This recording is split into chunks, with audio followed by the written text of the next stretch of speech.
Okay.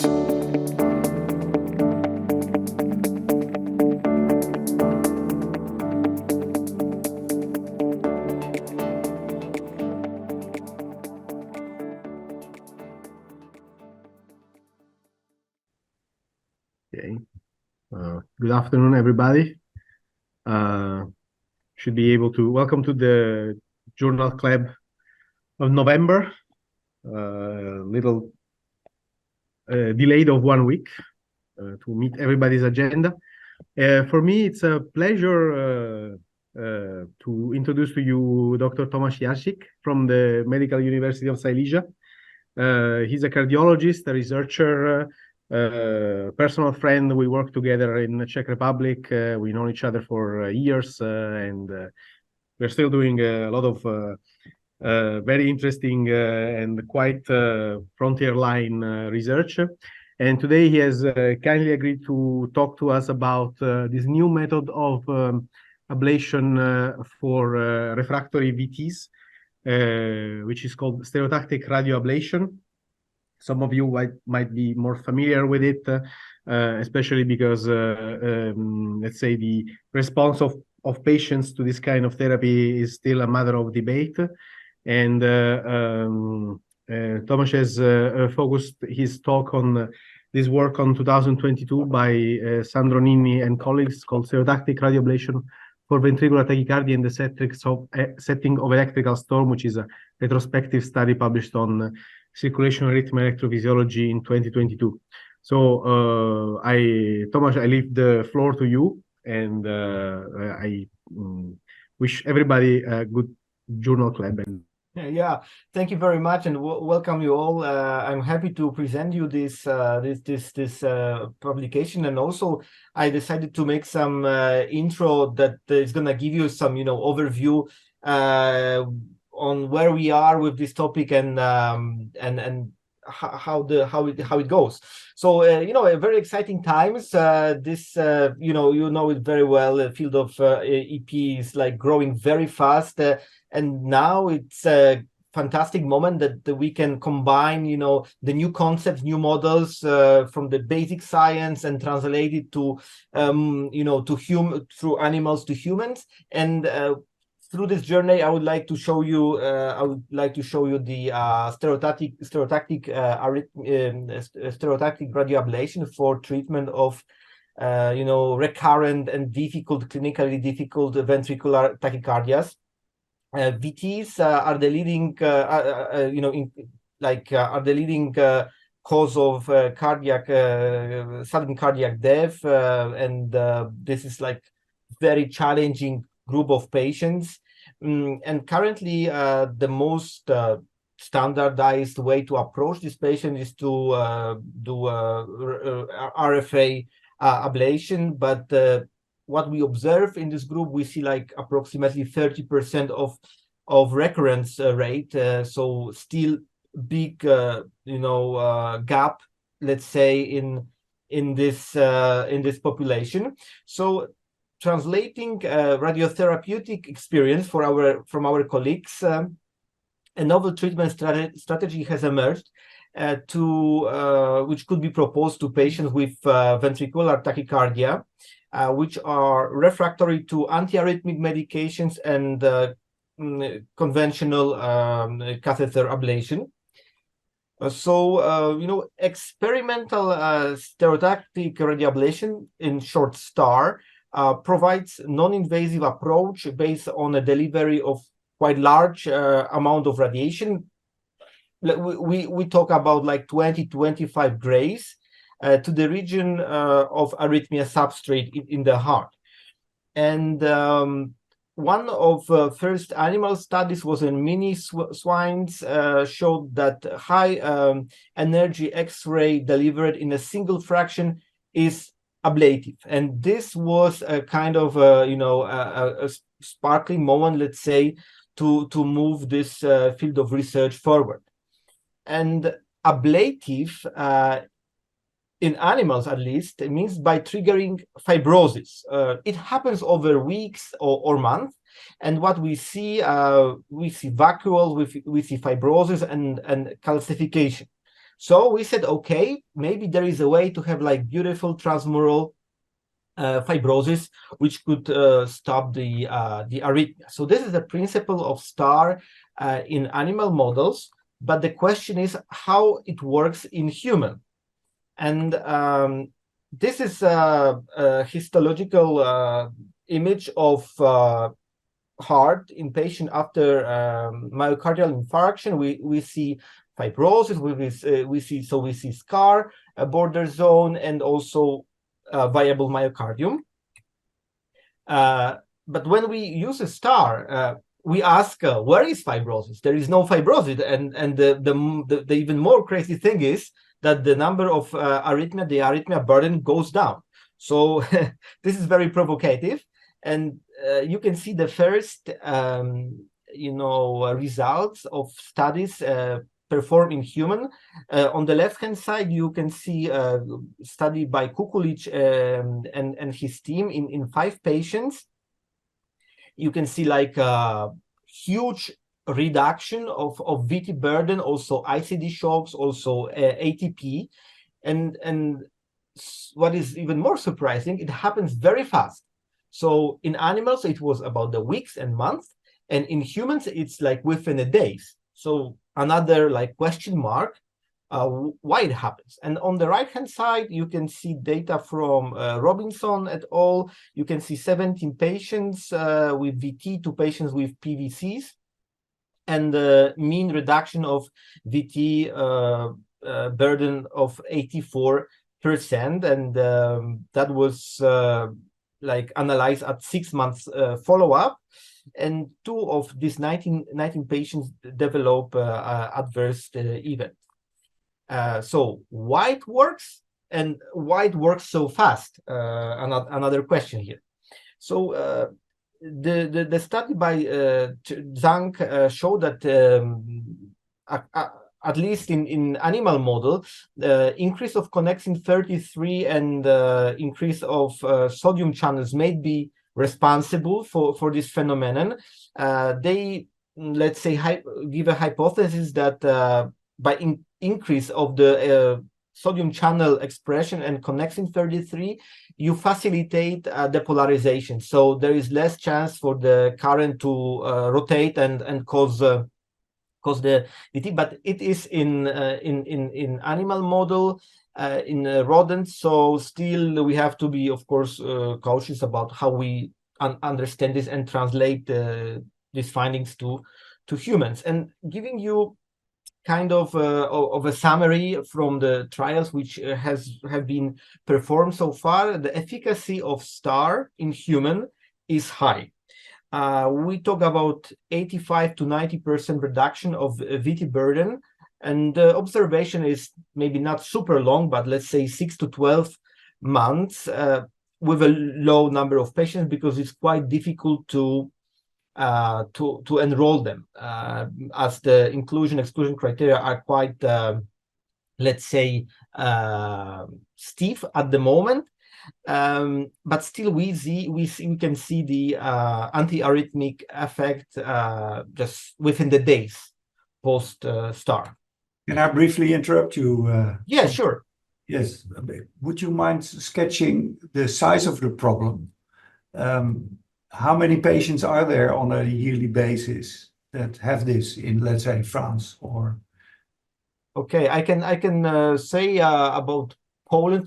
France is bigger, but the population, let's say, in numbers maybe somehow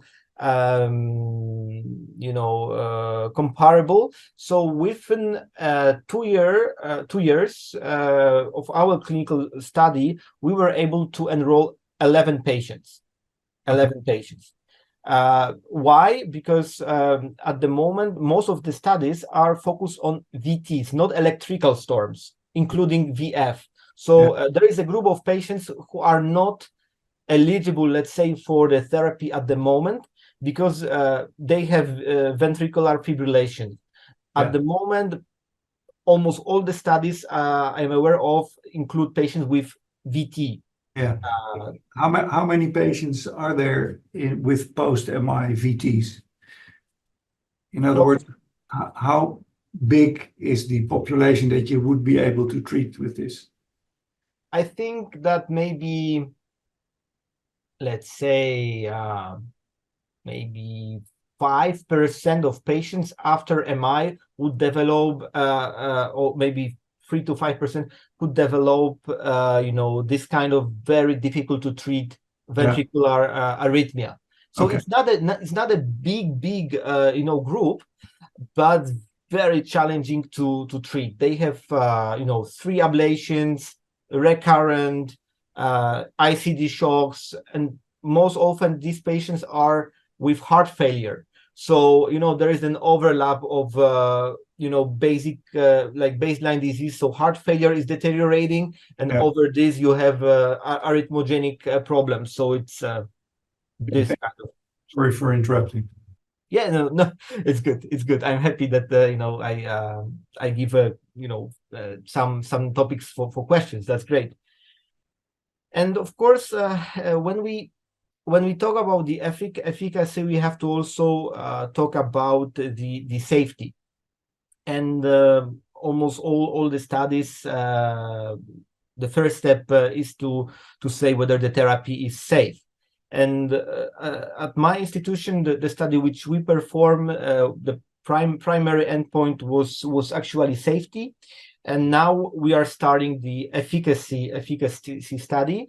And this is a study which we recently published. It's on 11 patients who were treated with the STAR. And let me show you the inclusion criteria. You can see, let's say, what the population was. So patients with structural heart disease with at least 3 episodes of VT per month, and recurrence of VT despite at least one prior catheter ablation.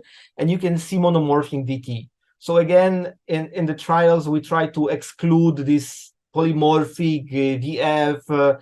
I think it's still not, the treatment is not ready for this group yet. We have to understand better on the population, which is more, let's say, explainable or controllable here.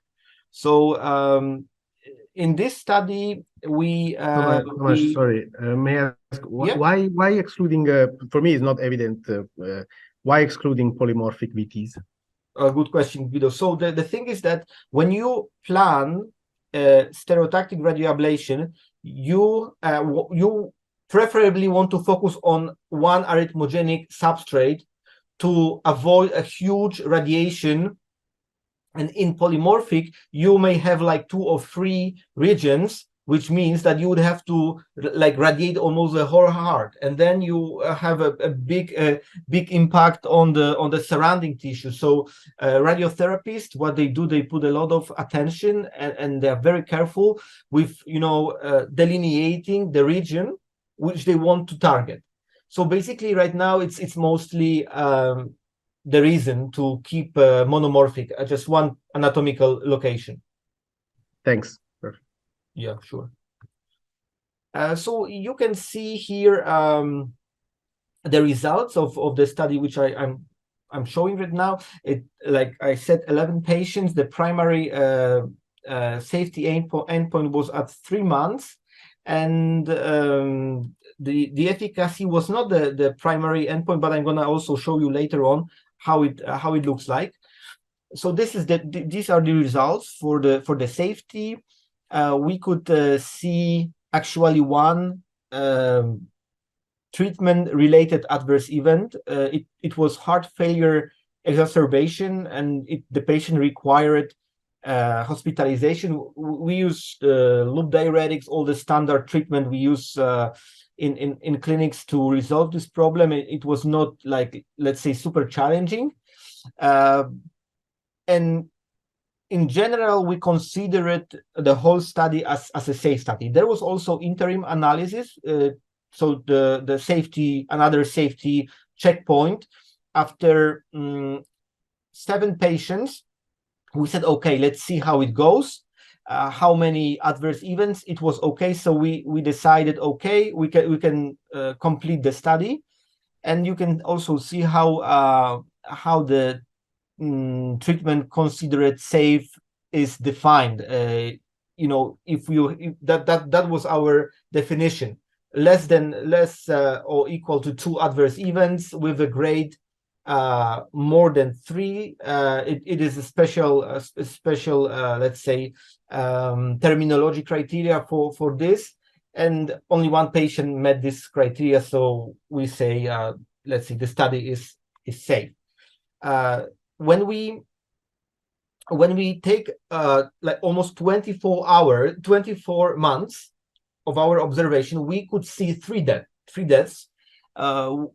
It was carefully analyzed. We think that none of the death was related to the treatment. You can see details. So one was a patient, we didn't know about the huge pelvic tumor, and the patient died of advanced cancer disease. So we don't consider it as a related to STAR. Another patient was died because of acute rejection to heart transplant, and actually that's a heart which was transferred to Bordeaux for scanning, because we were trying to understand what happened. And the good thing is we have a beautiful 9 Tesla scans. We would like to combine it with electroanatomical data to have like a merge and try to see, what happened. This is the only one specimen like this we have. And the third transplanted heart. Sorry. Yeah. So the STAR was applied to the transplanted heart or to the second-hand heart? No, it was not the transplanted heart. The patient, actually, that's, let's say, a little bit sad, or I don't know how to call it, because the patient was on the transplant list. Yes. And by waiting for the transplantation, he received the STAR. The arrhythmia went down. Yeah. But his ejection fraction was anyway low, and he was, let's say, eligible for heart transplantation. So the transplantation team said, okay, we have the heart, let's transplant the patient. They transplanted, and there was acute rejection, and the patient died. Okay. So unfortunate story with this patient. And the third was pneumonia and sepsis. So also we think not related to STAR. And at 6 months, we observed 84% reduction of VT burden in 10 patients who were available for analysis. But you can see recurrences. But there are recurrences, but they are less problematic. The cycle length is longer. They are, at the VT1, let's say, range, much better tolerated. Just 3 patients required additional catheter ablation, and we see this, let's say, pattern in other studies when we discuss with our colleagues. And when I'm saying about the 6 months, I just want to show you this graph again. So the primary endpoint was at 3 months. And let's say efficacy endpoint was at 6 months, and at that time 1 patient died. You can see it, he died between 0 and 3 months. And now as a dessert, the topic of the journal club meeting is this work. I would say they decided to go for a little bit more challenging. Because they talk about the electrical storm, so the burden of VTs was much higher than in our group, and they said at least 3 sustained VTs within 24 hours. They also excluded ventricular fibrillation in this study, but in general, the burden of VT was higher than in the previous study. Who was included? There were like 17 patients with electrical storm, 10 ischemic, 4 dilated cardiomyopathy, and 3 of other causes. The mean age was 77 years. You can see sick people with low ejection fraction. 5 patients had incessant VT, and 12 patients had less, let's say, less advanced, but still pretty much advanced. And interestingly, in 3 patients, there was a contraindication to catheter ablation. So you're gonna see a workflow where you plan your start treatment having no EP map. So you use other techniques to estimate where the arrhythmia comes from. And in here they analyze efficacy, and the efficacy was defined as sustained VT recurrence, VT reduced by ATP and ICD shocks. As I said, 14 out of 17 patients had carto-endocardial mapping. In 3 patients, the targeted volume was defined according to scar imaging and VT morphology on 12-lead ECG.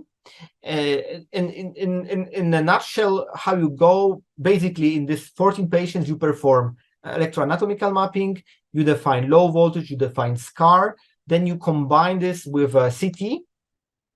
You delineate in this region in the software, which is for radiotherapy planning. Here they use CyberKnife. We use a linear accelerator. So there are generally two machines you can use to deliver the energy. You tell the system where to deliver the energy, and it's interestingly, it's like breath control. So to have, because the heart is beating and you cannot control the linear accelerator by ECG. You control it by breathing pattern. So you want the patient to take a breath and keep, let's say, the chest in one position, and automatically this triggers the beam to be delivered. And you can see also, medium planning target volume, how much of the myocardium was radiated, approximately 50 centimeters, and this procedure is not super long. They say 67 minutes for radiation. It depends how patient can control the breath. It's mostly this parameter, and here they delivered 20 grays, approximately from 20 to 25. And these are the results. Sorry, Tomasz. Yeah. Just to give an example, to non-experts, like Gray and Sieverts in these conditions are mostly the same, right? Yeah. As an equivalent unit. So, like a CT scan is in the order of the millisievert. Yeah.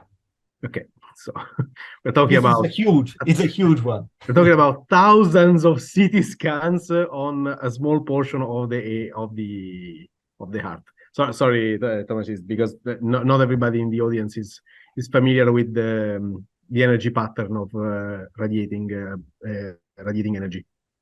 True, Guido, and even radiotherapists are scared. The people who work with this technology every day, they were skeptic, let's say, at the beginning. We even wanted to involve another radiotherapeutic center, and they said, no, it's too crazy, it's too much. So that's why they are so precise in terms of the delineation. They move 1 millimeter this way, 1 millimeter this way. They try to understand the impact on the surrounding tissue. That's why. Thanks for underlying this. No, thank you. Yeah. So here you can see the effects. They look, let's say, very nice. This is the most challenging group of patients. So you have VT all the time. And in 4 out of 5 patients presenting incessant VT, a major decrease of VT burden was observed during the first 6 weeks following STAR. And 1 patient presented a decrease in VT burden just one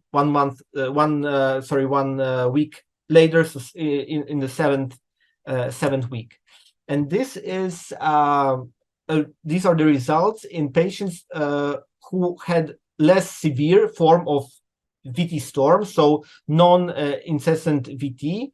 And also among 12 patients, you can see decrease of VT burden.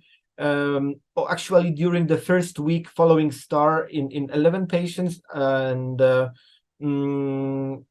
it was like kept in this nice manner through within the 6 weeks of observation. And at week 2, 4 patients presented VT recurrence, which led unfortunately to death of 1 patient who presented major increase of VT burden. You can see this black line going up. So from 12 patients, 1 patient died. Before that, it was observed like a huge increase of the burden. So in total, when now they said, okay, let's see how it goes 1 year before STAR and 1 year after STAR, and you can see a beautiful decrease of VT burden of 91%, and it was also a composite endpoint of sustained VT, VT treated with ICD, shocks, and ATP. But when you go to the details, you can really see a lot of decrease in VT. It's burden. It's great. And when we go into depth, because it's always like, let's say, a hot part of discussion, the worst outcome. 2 patients died during the blanking period. So 6 weeks was the blanking period. 1 had the dilated cardiomyopathy due to severe LV dysfunction, and 1 patient had end-stage ischemic cardiomyopathy. That was within the blanking period, and then beyond 6 weeks, 1 patient had acute kidney injury, and 1 patient was admitted to the hospital due to refractory cardiogenic shock with multiple organ failure, and so the patient died 13 months after STAR. So I showed you general outcomes from the studies. Like, I think there are more than 30 studies now. The maximum time is 1 to 2 years in terms of observation, and we are waiting for the results of the STOP STORM. It's a pan-European study, 31 centers participating. And I hope this study will tell us definitively how this therapy goes. But initial results are very optimistic. So this is actually the end of my presentation. Very good. Thank you so much. Thank you. I have a question about the blanking period. Yeah. I wrote a paper about the blanking period for atrial fibrillation, and I'm very skeptical about it. It is a kind of blinding yourself for all the things that may happen in 3 months. But in atrial fibrillation, the final outcome is determined by what happens in the blanking period. So it's in fact not very intelligent to blind yourself for that period. And especially if you here show that there are 2 deaths in the blinding period, I think there is no rationale truly for incorporating a blanking period. So I would include those 3 months in your final outcome. Because if you even, the idea is that in atrial fibrillation, that what happens in 3 months, is only related to the intervention and not to the remodeling of the heart. But this is not the case in ventricular tachycardias. If you die in the blanking period, that's a severe disadvantage, of course. Yeah, I think people what they do is trying to, let's say, give a little bit of handicap for this new strategy, because they don't know. It's it's a field you don't. It's like like Terra Nova. So you just trying to explore and understand how it goes. So you say, okay, if I don't give a blanking period, maybe it's gonna the statistics is gonna be really down. We still don't know whether it should be like 20 grays, 25 grays, or 30 grays, or 18 grays. You know, right now in Switzerland they have a study where they want to escalate or de-escalate the dose because maybe 15 grays is enough. So you know, and less complication maybe. Then this is but I understand your point, of course. Yeah. Thomas, in the heart that you sent here in Bordeaux, I remember that there was a lesion, a fibrotic lesion. Yeah. In this heart. So where is the fibrosis? Go back to the question. Where is the fibrosis? Is this therapy always resulting into a scar, or is this really this paradox of the increased conductivity that determines the reduction of VT? I mean, in your experience, since your center is involved in this, and I assume that you have, especially if you have some post-treatment imaging, or I don't know if it's feasible if you do it. Yeah, so in the heart, which we sent to Bordeaux for scanning, there was a scar and a fibrotic tissue because the patient had MI before, and also he underwent catheter ablation. So Okay. yeah, that's why. That's why. I didn't know that. Okay. Yeah, this is the tricky part. But you know, we are also working to understand better how the star impacts myocardial tissue. And we have these 3 patients who had a recurrence of VT who required, you know, additional RF ablation. So we have 3 patients with pre-star map, and in this patient you have also post-star map before this additional RFA. So what we do now, we pull the data from ICAM, from Hanover, from Zurich, and then we want to compare how the star impacted conduction velocity, for example. And there is a small study, actually 3 patients, published in JACC-EP, I believe, and they analyzed 3 patients, showing that conduction velocity actually increases. So that would correspond to what Chang showed in animal models, in the murine models, that the increase of sodium channels and connexin increases the conduction velocity, less rotors, let's say. Are you presenting it in Berlin? This pre-post mapping? I would love to. Yes. I would love to, but right now we are just, you know, pulling data.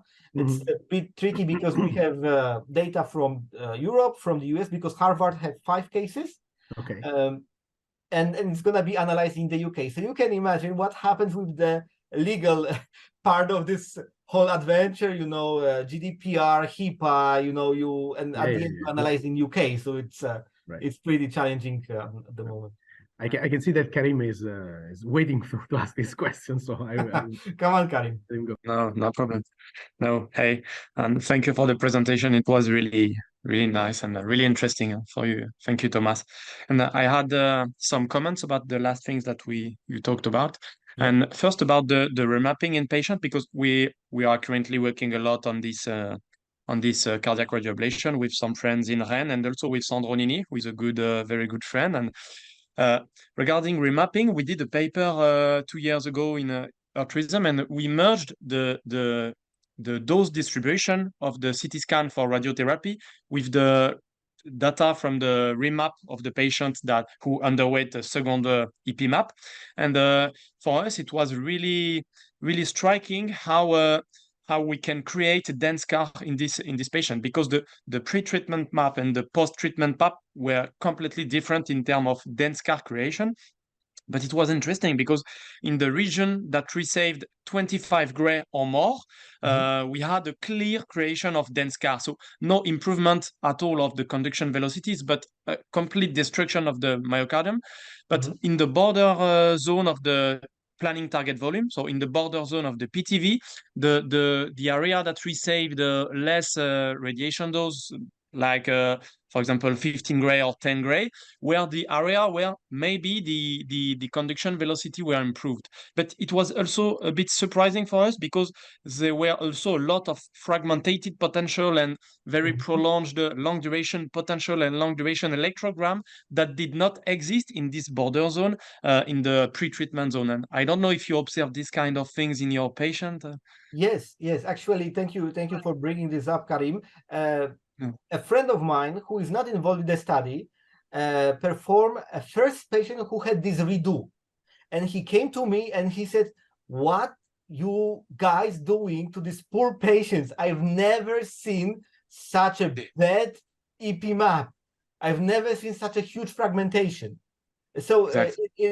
yeah, we observed it in one patient, actually, in one patient, and it was 25 gray with edge linear accelerator, 25 gray. Yeah. Okay. Ruben has the answer. Because it's really Okay. oh, fine. sorry. I don't have the answer. I do have a question though. It's related to the mechanism of this. Like Karim said, the border zone is characterized by these interface of surviving and fibrotic tissue. And in fact, in the infarct tissue, the conduction velocity is not decreased. The conduction delay is increased, and it is not the conduction velocity itself that is decreased. In fact, the Bakker from our lab here has shown that if you look at the zigzag pattern of the activation, that the conduction velocity is normal or even higher. So the question really is how this works, of course, and that brings me to Jason. Maybe you can suggest something, Jason. If you put this in a model with an infarct, and you increase conduction velocity or you increase coupling, would you be able to demonstrate a reduction in inducibility of these models? Is that possible? On the modeling side, it's definitely possible. As long as the imaging of the scar and everything is always good. This is always the question: is as long as you model the substrate well, you can change the properties however you want. But the way this ablation works is a little different, right? And to model that is not really that much different. I mean, because the mechanisms, it goes down to what ablation really is too. Like we're targeting specific things from the heating aspect. So the radio frequency ablation, we're trying to destroy a bunch of tissue, and we do it in a really a kind of a precision-wise manner that you can dynamically do. But the question I have about this, in terms of how relational it is to the actual clinician, is, from my understanding, you still have to puncture the electrode into the tissue, correct? No. At all? No. It's We non-invasive. use, yeah. Right. It's purely non-invasive, but you can control the size of the lesion. Yeah. Very, very well, right? So what's the so what is the smallest ablation that you can get? I think with the good collimator, I think 1 centimeter or half of centimeter. Yeah. Something like this. Yeah.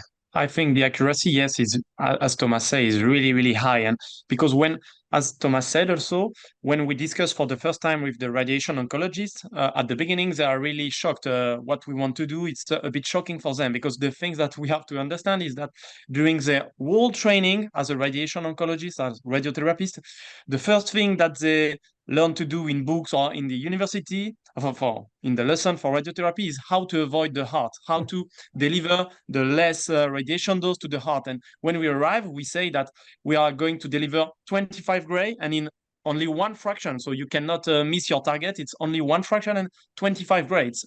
In the radiation therapy world, it's something that they never do for something else, except they explained us that from some arteriovenous malformation in some patients in the brain, they have some arteriovenous malformation that cannot be operated with surgery.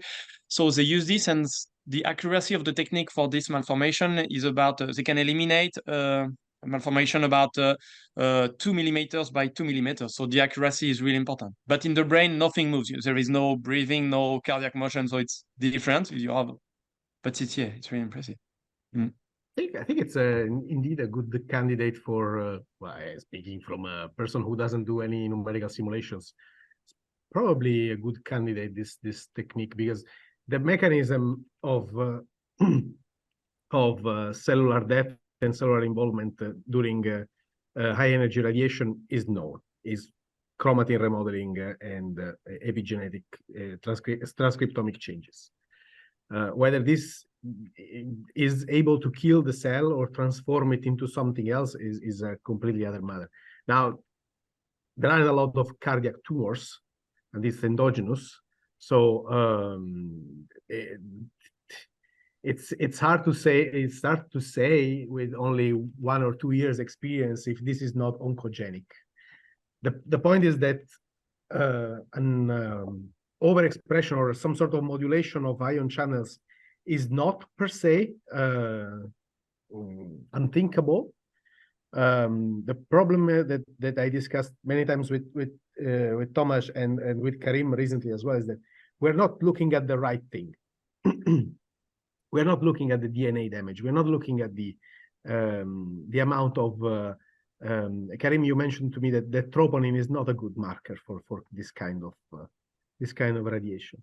So it's not something that is comparable with radiofrequency ablation. It's not comparable with cryoablation, with PFA. It's not comparable with anything, because you don't kill the cells. You are altering their genotype. Yes, there's remodeling, and probably it also involves ion channel remodeling and connection remodeling. Exactly. The question, if you apply that to your model, simply increase this number of sodium channels or increase the number of connections, would that be antiarrhythmic in itself?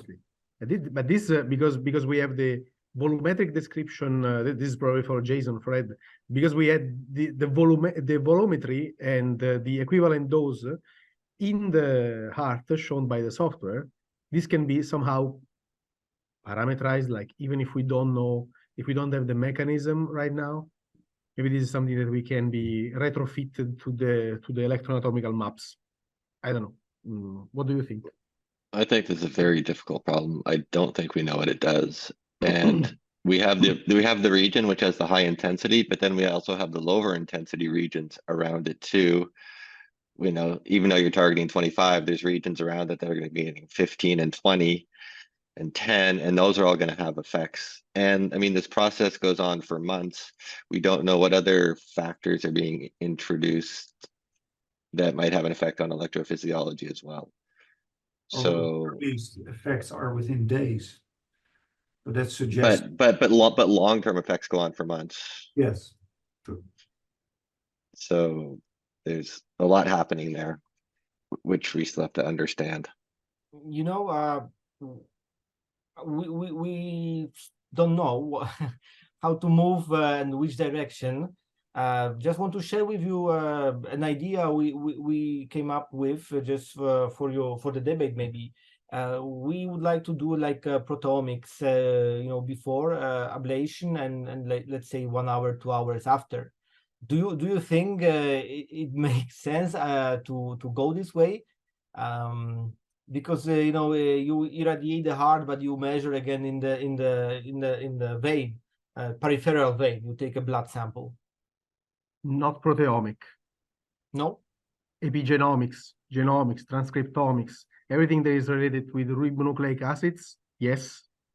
There's not enough time to circulate proteins in 2 hours. I mean, some of the big proteins, at least. The general rule of thumb that they imprint to us is metabolism 5 minutes, transcription a few hours, proteins 6 hours. Okay. These are rule of thumbs, of course. There are very small proteins, there are very big proteins. Yeah, you need tissue, I think, for that.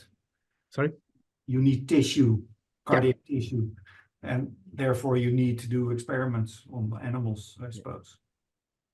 But if you have the authorization to take a small biopsy if it's needed, then I would go. we discussed the DNA damage, histone deacetylations, all these kind of epigenomics changes. Okay. That they will probably give you even a chance to know if the patient will be a good responder or not, because most of these acquired and long-term diseases, they remodel your chromatin so that certain transcription factor cannot access it anymore. And possibly one of the cascading effect of this high energy is that chromatin opens again, and then it's more open to transcription factor, even pro-survival transcription factors. Even in atrial fibrillation, the latest work on the sheep model by Raphael Martin, they showed us that it's in chromatin chromatin opening that is impaired in persistent atrial fibrillation, as well as other stuff. So I would not go, because we know that the target is DNA. Yeah. Sorry, Karim, please go ahead. No problem. I have a more clinical question for Thomas, if you can answer and give me your opinion maybe on a point, because you say that it's a very good option maybe for patients with electrical storm, so with a lot of arrhythmia in a short period of time. But in our experience, what we observe is that the workflow for performing cardiac radioablation is quite long. It's about several weeks, and sometimes in some patients, months at the beginning when you do your first cases. And even now we have more experience. We did about between 20 and 30 cases, and even now we need several weeks to plan the treatment, because we need to do the good imaging, to define the target, to delineate the target, but also to delineate the organ at risk. As you said, also the radiation therapists need to be very, very sure that we delineated everything correctly. And there is the treatment planning also that is sometimes really complex, because we need to choose exactly which plan we want. And usually for us, it's a big limitation for treating patients that need acutely a treatment, because a patient with an electrical storm with acute VT on VT every minutes, every hour in the ICUs, it's really difficult for us to plan this kind of treatment during the next day. And I don't know what is your experience, what is your point of view regarding this, but for us, usually we treat more patients who on a long-term basis have very recurrent arrhythmia. So every weeks, every month, they have a lot of things, and we have the time to try a lot of different options, and nothing is successful. But for this patient with electrical storms, sometimes we are a bit limited by this very complex workflow for planning the treatment with a non-invasive radioablation. I don't know what you think about this. Yeah. I follow your thoughts. We have the same challenge. That's why we decided to start with, let's say, still more stable patients, VT patients, monomorphic, not electrical storm patients. If the patient has high VT burden and is admitted to the hospital, what we do first, we try to stabilize the patient, see if he or she needs some angiography to see the ischemia. We optimize the treatment. We add mexiletine. We change a little bit we check electrolytes, all this clinical assessment to, let's say, stabilize the patient. And then we need approximately, let's say, 2 weeks to prepare the patient from zero to ablation. That's the most optimal. When we were starting, it was very long. Due to facts you mentioned. But if you did like 20-30 patients so far, you are much like 3 times more experienced than we are with this. So I'm sure you are more brave, let's say, to go into more challenging maybe group.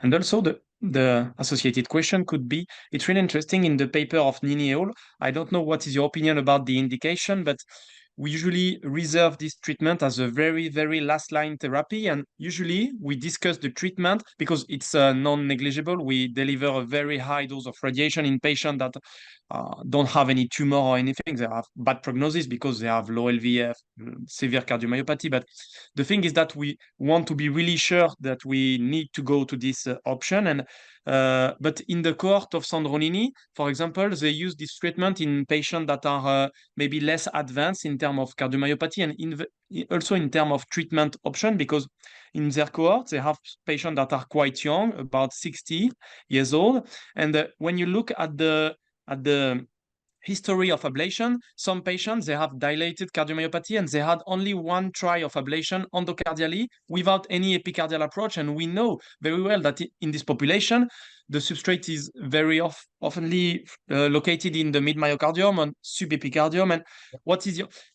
In our team, usually we have some cutoff, so we need a minimum number of try endocardially, epicardially, and also sometimes we refer it to another expert team in VT ablation just to be sure that we are really in a last line situation. I don't know what is your approach. Yeah, we in the group I showed you, in our study, there was no patient who had just one try. There were patients who had like 3 or 4 attempts to ablate. Maybe the access to epicardial ablation in Poland is not that easy, unfortunately. I know maybe one center. Some patients had epicardial approach ablation and unsuccessful. But yes, we also are very careful with this. If one center was not successful in ablating, we send to another for a standard approach. Then it doesn't work, let's say the third one, then we discuss STAR. Thank you. Is there another question from the audience? No, seems. Well, I have a very, very naive question. So, Yeah, come on. since I got the correct technology right, yes. Is it really the accuracy, or do you think it's more the depth that you're getting from these ablations that are different than typical radio frequency ablation that makes these things much better? This is just like a really kind of global thing, because I mean, you can get depth, and one of the questions is always how deep to go with ventricular ablation, right? Or is it just that the clinician or the operator can hit a very precise target that is, probably easier to do than with a catheter? I'm not so sure. What do you think? I think transmural lesion is the number one, but you have to somehow, deliver it in the right way. So it's kind of a combination, but the most advantageous part of it is the transmularity, that you can have a delivery of the energy through the whole, thickness of the wall. And just by the safety reason, we try to be the most accurate as possible, but still, it cannot be ECG gated. It's breath gated, as I mentioned. The accelerator cannot speed up so fast and cool down so fast to deliver, based on the ECG. So that's why we say, okay, we're gonna use the breath hold technique. The heart is gonna contract anyway, so it is precise, but still there is some margin for this. But what we want to win is the depth. Because then it all goes back to, we're trying to develop all these new technologies, but we still don't know enough about the mechanisms of the ablation and the arrhythmias to actually determine this. Because with the models we can do this, but yeah, I mean, it depends on the substrate from the imaging and also the mechanism. So maybe depth isn't always important in some cases and it is in others. So it's just interesting that you can get it, but yeah, in the cases that it fails, the 17%, or wherever you're seeing there, it'd be interesting to see why that is the case. But that goes back to what Ruben's talking about with modeling. You could do that. It could be really cool. But yeah, again, we already developed the technology, so we're always trying to match the mechanism to how to ablate it and the limitations rather than the other way around. Yeah, but the value of modeling, computer modeling here would be to exclude mechanisms. Yeah. For instance, if you can prove that speeding up conduction is not Passive. rhythmic, then you know that. Then there must be another explanation. Not only these machines are incredibly rare, and also mere authorization of using radionucleotides or gamma ray radiation is completely different from any authorization for nuclear safety that comes with CT or even PET CT. It's completely different. So it's not surprising that this technique is not completely understood. I mean, in the labs that I visited, most of the gamma radiation came for sterilization, not for collimating therapy. Okay. If there is no final remark, we are perfectly in time. So I would like to thank once again Thomas for this very interesting presentation, this lively debate, and all the audience. I leave the last word to Ruben to conclude. Yes, Thomas, thank you very much for a wonderful presentation. Very interesting topic. And yeah, as Guido said, it was a very nice discussion as well. Let's anticipate the next meeting somewhere in December. I hope we'll be able to find a speaker. Do you have a speaker? Because otherwise you are in trouble, because I found a very interesting paper on autoimmunity of atrial fibrillation. Oh, okay. Well, let's do that then. Okay. It's not metabolism, so everybody's safe. Thank you very much for the invitation. A wonderful opportunity to discuss this work with you. It's always good to have feedback from people, and that I'm glad that you have experience from different angles. So thank you very much for this great chance. Okay. Thank you. Okay. Thank Take you. care. Thank you very much. Bye. Bye. Thank you. Bye.